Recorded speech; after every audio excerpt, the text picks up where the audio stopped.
નમો અરિયંતાણમ, નમો સિદ્ધાણમ, નમો આયર્યાણમ, નમો વજ્જાયાણમ, નમો લોએ સવ્વસાઉણમ. એસો પંચ નમુકારો સવ્વ પાવપણાસણો મંગલાણમ ચ સવ્વેસિં પરમમ વૈ મંગલમ.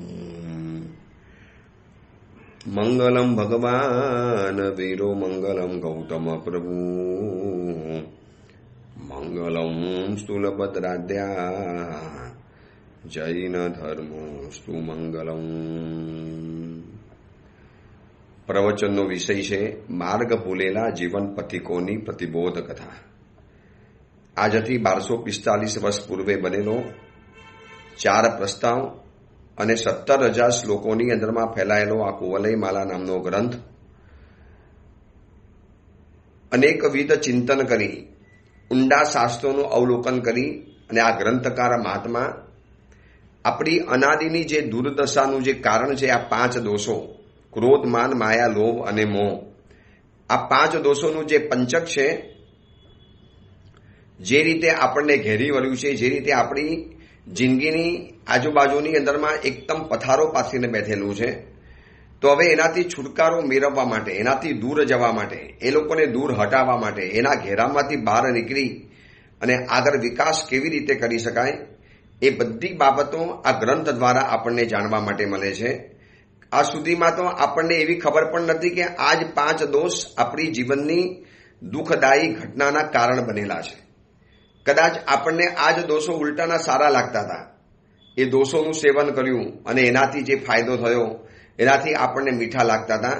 બસ આ જ ભૂલ આપણને ખૂબ ભારે પડતી ગઈ અને એ જ દોષોનું સેવન આપણે વધુને વધુ કરતા ગયા અને દોષો એટલા બધા ઊંડા ઉતર્યા, એટલા બધા ગાઢ બની ગયા, હવે એટલા બધા મજબૂત બની ગયા છે કે હવે એને આપણે દૂર કરવા માટે આપણે અતિશય મહેનત કરવી પડે એમ છે. તો આ મહાત્મા કુવલયમાલા ગ્રંથ બનાવી અને આ 5 દોષોથી મુક્ત થવા માટે જે માર્ગ ભૂલેલા છે એ આપણને પ્રતિબોધ કરવા માટેની આ કથા બતાવે છે. અને જંગલની અંદરમાં રહેલા ધર્મનંદન સુરીશ્વરજી મહારાજ, એ પુરંદર દત્ત રાજા, વાસવ મંત્રી, એ બધાને આ 5 દોષોની એક એક કથા વિસ્તારથી બતાવે છે, વર્ણન કરે છે. એક એક દોષોનું સ્વરૂપ બતાવતા મોહ સુધી પહોંચેલા છે. અને આખી મૂળ કથા ચાલે છે સાગર દત્ત મુનિવર એ કુંવલયચંદ્ર કુંવરને અપહરણ કરી, અશ્વ દ્વારા અપહરણ કરાવડાવ્યું. દેવતાથી અધિષ્ઠિત અશ્વને ઉડાડી આકાશની અંદરમાં અને જંગલમાં ઉતાર્યા. સાગરદત્ત મુનિવરના પરિચયની અંદરમાં આવ્યા અને મુનિવરે અહીંયા આવવાનું પ્રયોજન માટે, કયું પ્રયોજન છે એ બતાવવા માટે આખી આ કથા શરૂ કરેલી છે. અને આપણે કથામાં ત્યાં સુધી પહોંચ્યા, મોહનું સ્વરૂપ. અલગ અલગ એંગલથી આપણે મોહની વાતોને જાણી, મોહ શું કરે છે, કેવી રીતે પરેશાન કરે છે, કેવી રીતે આગળ વધે છે. દરેક જગ્યાની અંદરમાં આ મોહનો ચંચુપાત છે. દરેક જગ્યાની અંદરમાં મોહ વચની અંદરમાં આડો આવી જાય. કેટલાક માણસોની ટેવ હોય કે 2 જણા વાતો કરતા હોય તો ત્રીજો જઈને ઊભો રહી જાય. બસ આ મોહની આવી પણ એક કુટેવ છે કે દરેક બાબતમાં જીવને બીજા કર્મ સાથે પનારો પડ્યો હોય, બીજા કર્મનો ક્ષયોક્ષમ કે ક્ષયોક્ષમ ચાલુ હોય, ત્યાં પણ આ મોહનીય કર્મ અંદરમાંથી આવી જાય. હવે આજે છેલ્લી વાત કે પુરુષાર્થના સહારે જ્ઞાના વર્ણીય આદિ કર્મોને નબળા પાડી શકાય છે, પણ મોહનીય કર્મને નબળું પાડવું હોય તો મહાભીષણ પુરુષાર્થ કરનારા વ્યક્તિઓ પણ અહીંયા પાછળ પડી ગયા છે. નથી તૂટતું એમ નહીં, ન તૂટતું હોય તો કોઈ મોક્ષમાં જ ન જાત, પણ એને તોડવા માટે પુરુષાર્થની સાથે સાથે સ્નેહ, સદભાવ, શરણ ભાવ, સમર્પણ ભાવ અને સંવેદનશીલતા, આ 5 વસ્તુ ખૂબ અસરકારક બનશે. મોહનીય કર્મને તોડવું છે તો સ્નેહભાવ, જગતના સર્વ જીવો સાથે સ્નેહભાવ ઊભો કરવો પડશે.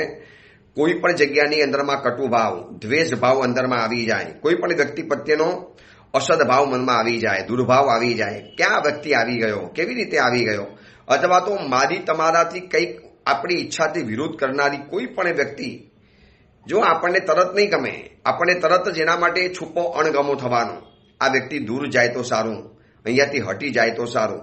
આ બધું જે થાય છે ને એ અસદભાવ બતાવે છે, પરંતુ અહીંયા સદભાવ કરવો પડશે. સ્નેહભાવ, સદભાવ આ શબ્દો બોલવા જેટલા સહેલા છે એટલા આચરવા આપણા માટે અત્યંત કઠિન બની શકે એમ છે. એક શરણ ભાવ સ્વીકારવાનો, પરમાત્માના ચરણોનું શરણ સ્વીકારી લેવાનું, એવું શરણ સ્વીકારી લેવાનું કે બસ અન્યથા શરણમ નાસ્તિ, પ્રભુ આપના સિવાય આ દુનિયામાં મારું કોઈ શરણ નથી. શરણની સાથે આવે છે સમર્પણ, સમર્પણ ભાવ અને શરણ ભાવ, અને છેલ્લા નંબરમાં આવે છે સંવેદનશીલતા. આ 5 બાબતો સાથે રાખી શકીએ, આચરી શકીએ તો કદાચ મોહનીય કર્મ જલ્દીથી તૂટી શકે એમ છે. વરના આ મોહનીય કર્મને તોડતા તોડતા તોડતા ભવોના ભવો નીકળી જાય, વર્ષોના વર્ષો નીકળી જાય. હવે આ મોહનીય કર્મ દ્વારા શું જીવનમાં હાલત થઈ એની કથા હવે શરૂ કરે છે ધર્મનંદન સુરીશ્વરજી મહારાજ. આ મોહનું આખું સ્વરૂપ બતાવી દીધું. આપણે પણ લગભગ 3-4 દિવસ સુધી આપણે આ મોહના સ્વરૂપને જાણ્યું. હવે આજે આપણે લગભગ 3 થી 4 દિવસ આપણે આ મોહના સ્વરૂપની વાતો કરતા હતા.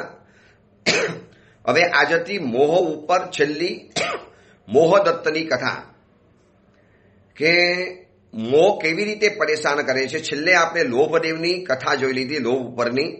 તો આ ધરતી ઉપર એક કોશલ નામનો દેશ છે. એ કોશલ દેશની અંદરમાં,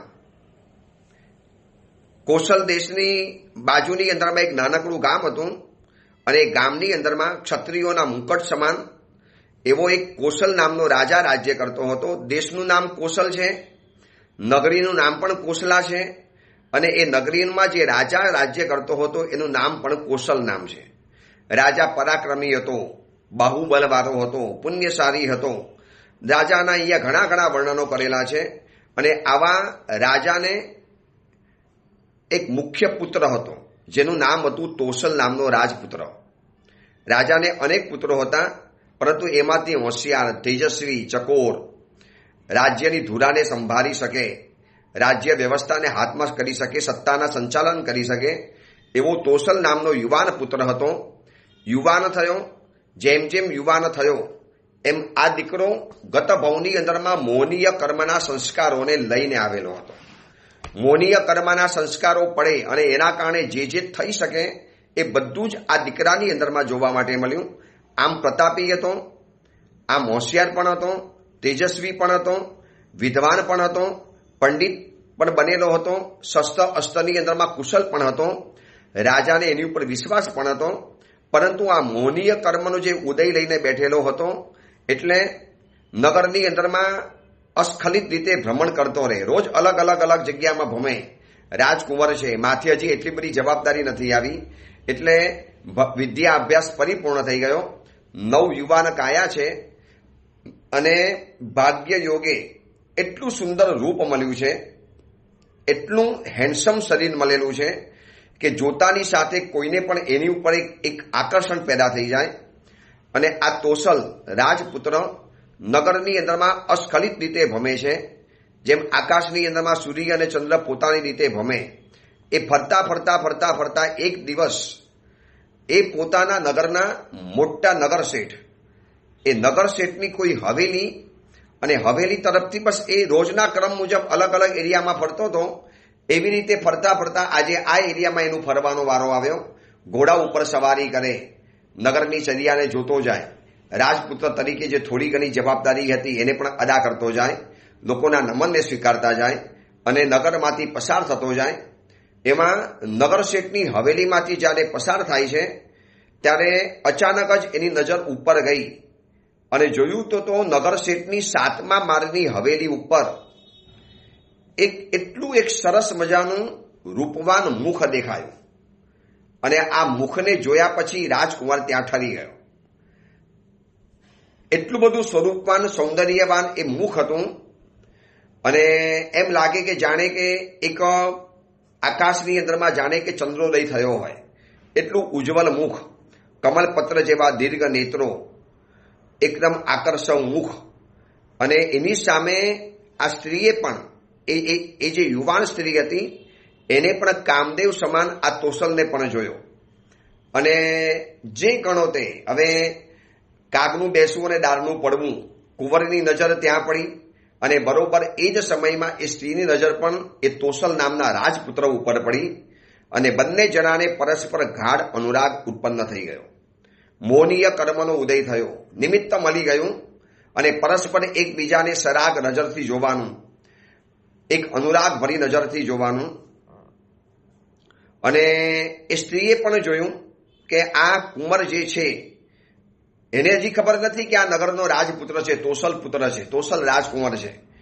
એને પણ પહેલી વાર આ યુવકને જોયો, ઘોડા ઉપર બેઠેલો, સશક્ત શરીર, બાહુબલ, એકદમ સુંદર નમણું શરીર, ગોરો વર્ણ અને સપ્રમાણ ઊંચાઈ, એમાં કાળા ઘૂંઘરારા વાલ, મોટી આંખો, સરસ મજાનું નાક અને ભરાવદાર શરીર. આ જોઈને આ નવયુવાન કન્યાને પણ એની ઉપર એટલો બધો પ્રેમ ઉત્પન્ન થઈ ગયો અને સામે સ્ત્રીએ પણ બંને જણાએ પરસ્પર એકબીજાને સમજી લીધું કે આકર્ષણ પેદા થઈ ગયું છે.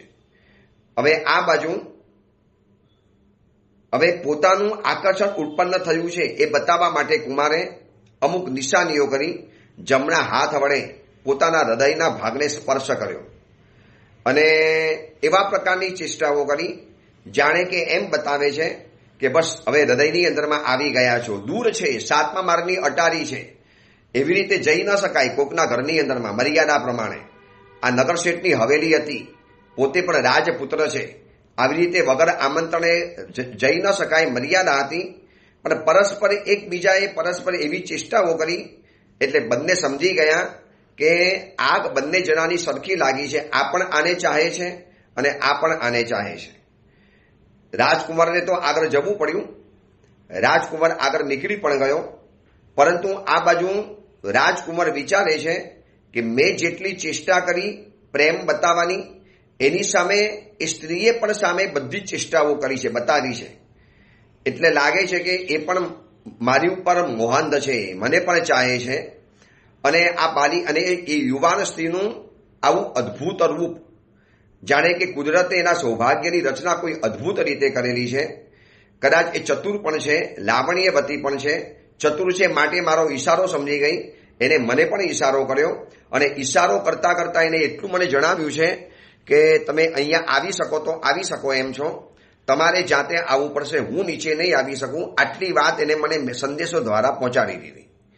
હવે આ બાજુ કુંવર પોતાના ભવનમાં તો ગયો અને આ બાજુ એ સ્ત્રી પણ પોતાના ભવનની અંદરમાં ચાલી ગઈ. હવે પરસ્પર એકબીજાને ચેન નથી. આ મોહનીય કર્મના આકર્ષણ. કોઈક પણ વસ્તુ સારી છે માટે આપણને ગમે છે. આપણે શું કહીએ છીએ, વસ્તુ બહુ સરસ હતી માટે આપણને ગમી ગઈ. જ્યારે પરમાત્મા એમ કહે છે કે તમને મોહે એ વસ્તુ ગમાડી માટે ગમી ગઈ છે. વસ્તુ સારી પણ નથી હોતી, વસ્તુ ખરાબ પણ નથી હોતી. ચલો એ અપેક્ષાએ જોઈએ તો દૂધપાક સારો કહેવાય કે ખરાબ કહેવાય? આ પ્રવચન સાંભળનારા હું લોકોને સવાલ પૂછું છું. ભલે કદાચ તમને મારું મુખ ન દેખાય, મને તમારું નથી દેખાતું, પણ એક ખાલી સવાલ, દૂધપાક સારો કે ખરાબ? તરત જ મનમાં આવે. ગુરુદેવ પૂછવાની વાત હોય, દૂધપાક સારો જ હોય ને. સારો હોય એ તો દૂધપાક કહેવાય, દૂધપાક સારો જ હોય, બરોબર? દૂધપાક સારો.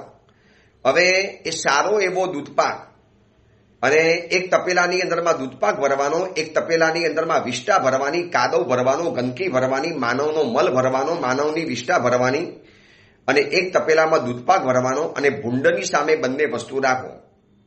એ સૌથી પહેલું મોઢું શેમાં માનશે? વિષ્ટાની અંદરમાં. હવે વિષ્ટા સારી કે ખરાબ? ખરાબ આપણે કહી દઈએ. પૂછવાની વાત હોય, વિષ્ટા ખરાબ જ હોય. તો પછી ખરાબ એવી વિષ્ટા ભૂંડને સારી લાગી અને આપણી નજરમાં સારો એવો દૂધપાક ભૂંડને પસંદ નથી આવ્યો. તો પછી શું સારું, શું ખરાબ? તો એનો સવાલ મહોપાધ્યાય યશો વિજયજી મહારાજાએ સ્તવનમાં આપ્યો છે. જાકા ચિત્ત જ્યાં સ્થિરતા પામે, તાકા મરમતો તેહી જ જાણે. જે વસ્તુ, જે વ્યક્તિને જે ચીજ, જે વસ્તુ ઉપર મન બેસી ગયું. હવે મોબાઈલની દુકાનમાં મોબાઈલ ખરીદવા માટે જાય. એક વ્યક્તિએ રિજેક્ટ કરેલો મોબાઈલ એક વ્યક્તિને પસંદ આવે છે અને બીજી વ્યક્તિએ રિજેક્ટ કરેલો મોબાઈલ બીજી વ્યક્તિને પસંદ આવે છે. તો મોબાઈલ સારો કે ખરાબ? કોઈ સારું નથી, ખરાબ નથી. મોહનીય કર્મ એની ઉપર એક લેયર ચડાવે, એક આવરણ ચડાવે અને આવરણ ચડાવીને પછી એ જોવે, નહીં બહુ સરસ છે, બહુ સુંદર છે, એટલે વસ્તુ સારી નથી. મોહનીય કર્મ એની ઉપર આવરણ ચડાવીને, રેપર ચડાવીને એની ઉપર સરસ મજાના ભાવ ભંગીમાં ચડાવીને પછી આપણને સતત ગમાડવાની કોશિશ કરે છે. જો કેવું સરસ છે, રૂપ સરસ છે, કપડાં સારા છે, ફિગર સરસ છે, એનું શરીર કેટલું બધું સુગઠિત છે, આ ખાવાની વસ્તુ કેવી સારી છે. ખાલી વ્યક્તિ માટે નહીં, વસ્તુ માટે પણ કોઈ પણ વસ્તુ સારી નથી, ખરાબ નથી. કોકની નજરમાં સારી છે, કોકની નજરમાં વસ્તુ ખરાબ છે. તો આપણને સારી કેમ લાગે છે? વસ્તુ સારી છે માટે સારી નથી લાગતી, આપણને સારી લાગે છે માટે આપણને સારી લાગે છે. આ મોનીય કર્મનો સીધો ઉપાય. કોઈ વસ્તુ સારી નથી, ખરાબ પણ નથી. હવે આપણને સારી લાગે છે તો આપણને મોનીય કર્મએ સારું લગાવડાવ્યું, આપણા મોનીય કર્મે એની ઉપર લેયર ચડાવ્યું, આવરણ ચડાવ્યું. જો બહુ સરસ છે, આવું તો નહીં મળે, ખરેખર સારું છે, ખરેખર લેવા જેવું છે, એકવાર જોઈ લે, બહુ સુંદર છે, બહુ સરસ છે. બસ આ સરસ સરસ સરસ આપણને મોનીય કર્મ કહે અને આપણે માની લીધું, મોનીય કર્મના અસરની અંદરમાં આવી ગયા. એટલે એને આપણને આદેશ આપ્યો કે આ સારું છે, એટલે આપણે એને સારું માની લીધું. સારું હકીકતમાં નથી, ખરાબ પણ નથી, કશું જ નથી, વસ્તુ તો ન્યુટ્રલ છે. પણ આપણને સારી નરસી તરીકે જે લાગે છે એ અંદરમાં બેઠેલું મોનીય કર્મ. કેમ વિતરાગી વ્યક્તિની સામે ગમે એટલી સુંદર વસ્તુ કે વ્યક્તિ મૂકવાની અંદરમાં આવે, કેમ રાગ નથી થતો? કારણ કે વિતરાગ પાડી છે, એમનું મોહ કર્મ ખરી પડ્યું છે.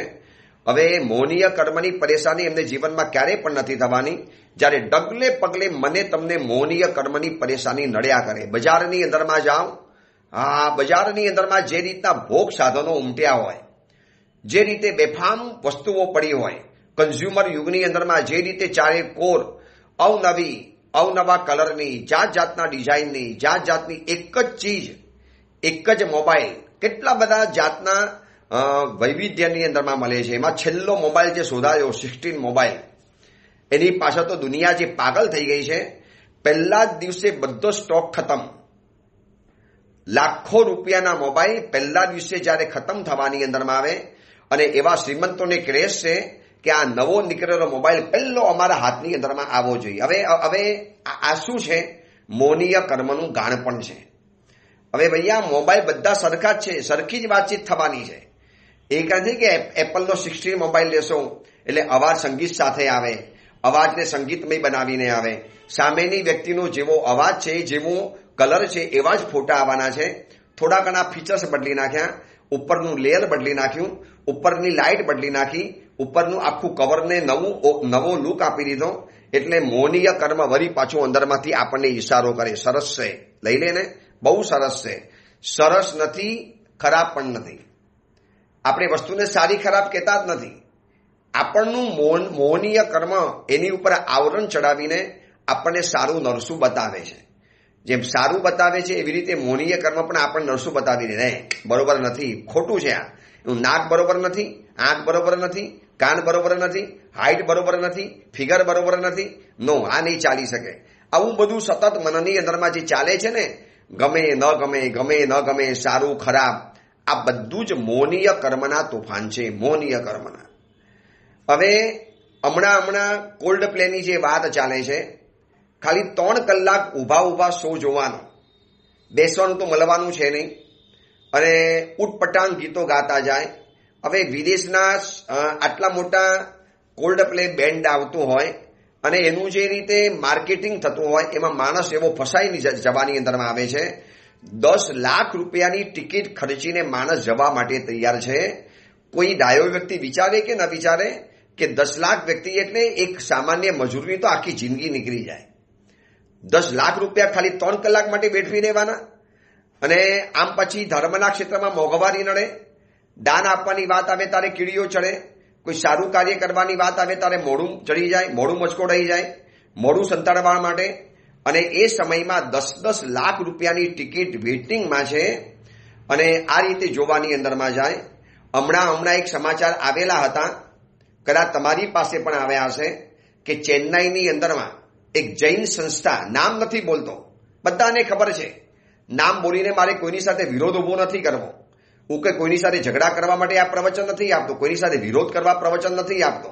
પણ આ મોનીય કર્મના તોફાન કેવા ચાલે છે, લવ જેહાદ ચાલે છે. આપણી જ દીકરીઓને રોજ બરોજ આ વ્યક્તિઓથી પરેશાની થતી જાય છે.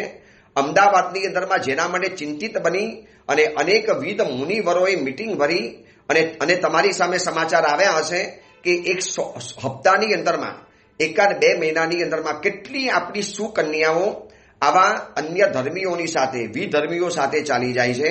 એવા વિધર્મી કલાકારને જૈન પ્રસંગની અંદરમાં એ વળી પાછા લેડીઝના પ્રસંગની અંદરમાં લેડીઝ વિંગની અંદરમાં એને બોલાવડાવ્યો સંગીત તરીકે, એને ગાવાનું લેડીઝોની સામે. અને સમાચાર તો એવા મળ્યા છે જે લોકોએ જોયું છે એને સમાચાર એવા આપ્યા છે કે ગુરુદેવ આ પ્રોગ્રામ પત્યા પછી એ વ્યક્તિની સાથે હાથ મિલાવવા માટે આમ બહેનો લાઈનની અંદરમાં ઊભી રહી ગયેલી હતી. હવે જૈન પ્રસંગમાં જૈન ધર્મનું તમે નામ લખો છો, તમે જૈન ધર્મના શબ્દનો ઉપયોગ કરો છો. આની બહુ મોટી પેટર્ન છે જૈન ધર્મ એટલે. જૈન શબ્દ જબરજસ્ત શબ્દ છે. એની પેટર્ન નોંધવાની અંદરમાં આવે. તમારે વાપરવા માટે કરોડો રૂપિયા ભરવા પડે. કેટલી ગુડવિલ છે જૈન શબ્દની. ભલી વ્યક્તિઓને હોટલમાં લખવું પડે છે જૈન ફૂડ ઇઝ અવેલેબલ. અને એવી જૈન ધર્મ સાથે જોડાયેલી સંસ્થા જેની સાથે જૈન શબ્દ જોડાયેલો છે અને એવી સંસ્થાના આયોજકો લેડીઝ વિંગની અંદરમાં આ વિધર્મી કલાકારને બોલાવે અને એની અંદરમાં લેડીઝ વિંગની અંદરમાં લોકો નાચે. આ મોહનીય કર્મનું તોફાન નથી તો શું છે બતાવો તો ખરા. આટલું બધું મોહનીય કર્મ અધપતન કરાવી નાખે. ન વિવેક બતાવ્યું હતું ને આગળ કે સારું નરસું, ઉચ્ચ નીચ, કરાય ન કરાય, કૃત્ય અકૃત્ય, આ બધાથી ટોટલ આપણને વિમુખ બનાવી નાખે.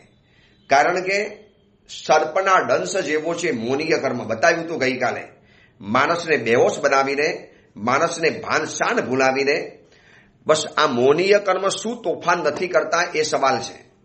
જૈન સંસ્થાવાળા જૈન સાવિકાઓના પ્રસંગની અંદરમાં આવા વિધર્મી કલાકારો બોલાવી અને શું સાબિત કરવા માટે માગે છે એ ખબર નથી પડતી.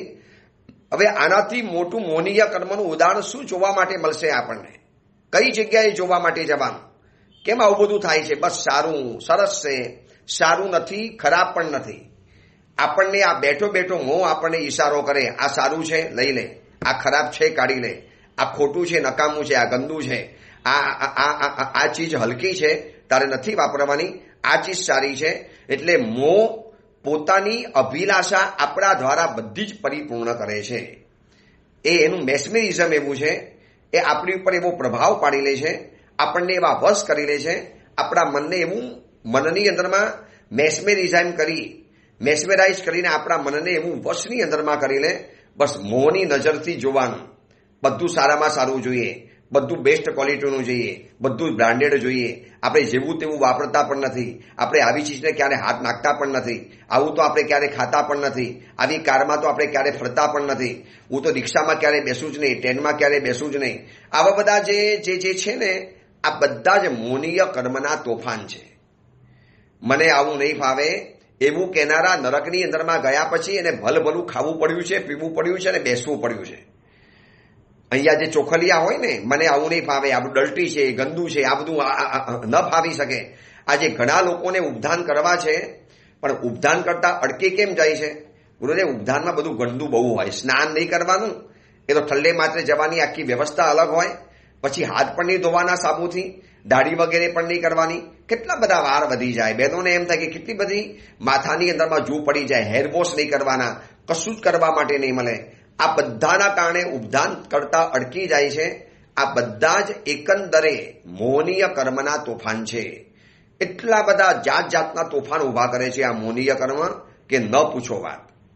હવે આવા ઉત્તમ કુલની અંદરમાં જન્મેલા બંને જણા હતા, તોસલ રાજપુત્ર અને નગર શેઠની આ સ્ત્રી પુત્રવધુ. હવે પરસ્પર એકબીજાનું આકર્ષણ તો થઈ ગયું.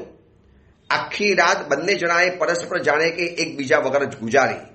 ગઈકાલ સુધી નહોતું જોયું ત્યાં સુધી બંનેને શાંતિ હતી. પણ આજે બંને જણાને જોયું એટલે વીર અગ્નિથી તપેલા દેહને શાંત કરવાનો ઉપાય વિચારે છે કે શું કરું, કેવી રીતે આનો વિરહ શાંત કરી શકું. સતત એની મને યાદ આવે છે. એને મને જે રીતે પ્રેમથી જોયું, એને મને જે રીતે પ્રેમથી ઈશારો કર્યો, એને મને જે રીતે ઈજન આપ્યું, મને આહ્વાન આપ્યું, મારી વાતને સ્વીકારી અને આટલું સુંદર રૂપ ધરતી ઉપર જાણે કે ચંદ્ર નીચે ઉગી આવેલો હોય આટલું બધું સુકોમાલ એનું શરીર છે. તો હવે એને કેવી રીતે મારે જવું, કેવી રીતે મારે વશ કરવી, મારે કેવી રીતે જવાનું? પણ હવે એમ તો જવાય નહીં. કોકના ઘરની અંદરમાં, કોકના ઘરમાં તો જઈ ન શકાય. અને રાજકુમાર હતો, ભલભલી વસ્તુઓ શીખવામાં આવી હતી રાજકુમારને કે કેવી રીતે જઈ શકાય, કેવી રીતે કરી શકાય. હતો, હિંમતવાળો હતો અને રાતના સમયની અંદરમાં નીકળી પડ્યો. એને લાગ્યું કે નહીં રહેવાય, એના વગર હું રહી નહીં શકું. આ બાજુ પેલી સ્ત્રીની પણ એ જ હાલત હતી. મોનીય કર્મવાળાની આ જ હાલત હોય છે. અને એક વખત આકર્ષણ પેદા થઈ જાય એટલે માણસને અંદરથી શાંતિથી જંપવા ન દે. એટલે કાજલ જેવી શ્યામ રાત એમાં યમરાજાની જીવવા જેવી ભયંકર કટારીને કેડે બાંધી, જમણા હાથની અંદરમાં તલવારને પકડી ખડગને ધારણ કર્યું અને ખભા ઉપર એક ઢાલ મૂકી દીધી અને આખા શરીર ઉપર તારું વસ્ત્ર ઓઢી લીધું, કોઈને પણ ખબર ન પડે. અને ધીરે રહીને પોતાના મહેલમાંથી બહાર નીકળ્યો અને જે જગ્યા ઉપર એને સ્ત્રીને જોઈ હતી એ રસ્તા ઉપર આવી ગયો. સુમસામ રસ્તો છે, નીરવ શાંતિ છે. આજના જેવો એ જમાનો નહોતો કે આખી રાત લોકોની અવર જવર ચાલુ જ હોય, લોકો જમતા જ ન હોય, લાઇટો હતી નહીં, દીવાના જમાના હતા. થોડો ઘણી ચાલે અને જેવી 9, 10, 11 વાગે એટલે એવો સન્નાટો પડી જાય. કોઈ કહેતા કોઈ રોડ ઉપર જોવા માટે નહોતું મળતું. આજે પણ ગામડાઓની અંદરમાં અમે વિહાર કરવા જઈએ ત્યારે આવું જોયું છે, એમપીના ઘણા ગામડાઓની અંદરમાં. અને આ બાજુ એ બારી પાસે આવીને ઊભો રહી ગયો. ત્યાં એને જોયું કે બારીમાં હજી એક કન્યા હજી ઊભેલી જ છે, બરોબર મારી જામે કે રાહ જોઈને ઊભેલી છે. અને કન્યાએ વરી પાછો પણ એવો ઈશારો કર્યો, થોડોક એવો ઝીણો અવાજ કર્યો. એટલે વરી પાછા કુંવરને અંદરમાંથી થયું કે હવે કોઈ પણ હિસાબે જવું તો પડશે જ મારે એને મળવું તો છે જ. આજે એનો મારે સંગ તો કરવો જ પડશે. એટલે સ્ત્રી પણ રાહ જોઈને બેઠેલી હતી, આને પણ ઉપર જવું હતું અને પોતાનું ખડગ અને પોતાનું જે આ ઢાલ આ બંને જણાને વ્યવસ્થિત શરીર ઉપર બાંધી બિલકુલ અવાજ ન થાય એવી રીતે એ બારીની બાજુની અંદરમાં ગયો, હવેલીની બાજુની અંદરમાં ગયો અને ધીરે રહીને પોતાના શરીરને એવી રીતે સંકોચી નાખ્યું. જૂના સમયની અંદરમાં રાજકુંવરોને આવી બધી તાલીમ આપવામાં આવતી હતી કે કેવી રીતે શરીરને હરવું ફૂલ બનાવી દેવું. એવા પ્રકારના વ્યાયામ, એવા પ્રકારના યોગનો અભ્યાસ, આ બધા દ્વારા શરીરને એવું હલકું બનાવીને, વજનમાં એવું ફોરું બનાવીને અને એવા પ્રકારની દોરી બાંધી, દોરી ઉપર નાખી અને સડસડાટ હજી નીચેના રક્ષકો, નગર રક્ષકો, હવેલીના ચોકિયાત કોઈને ખબર પડે એની પહેલા તો સડસડાટ કરતો. લઘુ લાઘવીની કલા હતો, હોશિયાર, બધા શસ્ત્ર અસ્ત્રના દાવ આવડતા હતા. અને જૂના કાળની અંદરમાં આવી વિદ્યાઓ કામની વિદ્યા જે રોજબરોજ જીવનમાં કામ લાગે. આજે કયા સ્કૂલમાં આઈસીઆઈસી બોર્ડમાં ભણનારા કયા છોકરાઓને આવું બધું સાહસ અને પરાક્રમ આવડતું હશે? ભલે આ ખોટું છે પણ પરાક્રમ તો કરી શક્યો, ચડી તો શક્યો, કોઈને ખબર પણ ન પડે એવી રીતે. માનો આવતીકાલે આવી રીતે દુશ્મનોને જીતવા છે, શત્રુઓને તાબે કરવા છે, તો આ જ કલા કામ લાગવાની. શરીરને વ્યાયામ દ્વારા, એવા પ્રકારના યોગના અભ્યાસ દ્વારા હલકું ફૂલ બનાવી અને એવો સડસડાટ ચડી ગયો. હજી આંખના પલકારાની અંદરમાં અને એ જ ખુલ્લી જે વાતાયન હતી, જે બારીની અંદરમાં સ્ત્રી ઊભેલી હતી, ત્યાં જઈને સીધે નીચે ઉતર્યો. અને જેવો ઉતર્યો એટલે બંને જણાએ પરસ્પર એકબીજાને નજીકમાં ઊભેલા જોયા. હજી તો રોડ ઉપર ઊભેલા જોયેલા હતા અને નજીકની અંદરમાં ઊભેલા જોયા. બંનેના શરીરની અંદરમાં એટલો બધો તીવ્ર તલસાટ પેદા થઈ ગયો, એવો થઈ ગયો. અને જેવા રાજકુંવરને આવેલા જોયા, આ કુંવરને આવેલા જોયા એટલે તરત જ એને એનું સ્વાગત કર્યું, બેસાડ્યા. અને એ પણ ખુશ થઈ ગઈ કે તમે કેવી રીતે આવી શક્યા, કેવી રીતે તમે આ ચડી શક્યા? તો કે તું જ્યાં હોય ત્યાં આવવા માટે તૈયાર છું. બધા પ્રેમાલાપ તો બધા થવાની અંદરમાં આવ્યા. હવે રાજકુંવર કહે છે કે બસ બહુ દેર નહીં કર, બસ આપણે સુખને માણવું છે, હું તને મળવા માટે જ આવ્યો છું, આજની રાતને ઉજવી દેવી છે. સ્ત્રી કે પહેલા સાંભળો તો ખરા, પહેલા આખી વાત સાંભળો અને પછી યોગ્ય લાગે તો જે હોય એ પ્રમાણે કરજો. હવે એ સ્ત્રી એ નગરશેઠના શયનખંડમાં, નગરશેઠની 7મી હવેલીની અંદરમાં રહેલી જે 9 યુવાન કન્યા નવયુવાન સ્ત્રી કદાચ બહારથી એમ લાગે કે જાણે કે અવિવાહિત છે. સ્ત્રી કે ઉતાવળા નહીં થાવ, પહેલા એક વખત આખી વાતને સાંભળી લો. પરંતુ ઓલાને રાજકુમારને એટલી બધી અધીરાઈ છે કે બોલ, જલ્દી બોલ, તું શું કહેવા માટે માંગે છે, તારે શું કહેવું છે? આટલી હિંમત કરીને હું તારી પાસે આવ્યો છું. સ્ત્રી કે પહેલા આખી મારી વાત સાંભળી લો. હવે એ સ્ત્રી શું વાત જણાવે છે અને એ વાત જણાવતી વખતે પણ કેવી ખાનદાની બંનેની ઝળકે છે. પણ આ મોનીય કર્મ એ ખાનદાની ઉપર કેવું આક્રમણ કરી બેસે છે અને કેવી રીતે હવે શું આગળ કથા વળાંક લે છે અને મોહદત્તના જીવનની અંદરમાં કેવા તોફાનો પેદા થાય છે એની વાત આપણે આવતીકાલે વિચારીશું. એ જ મંગલ કામના, મંગલ ભાવના. જીનાગના વિરુદ્ધ કાંઈ પણ બોલાયું હોય તો મિચ્છામી દુઃખ.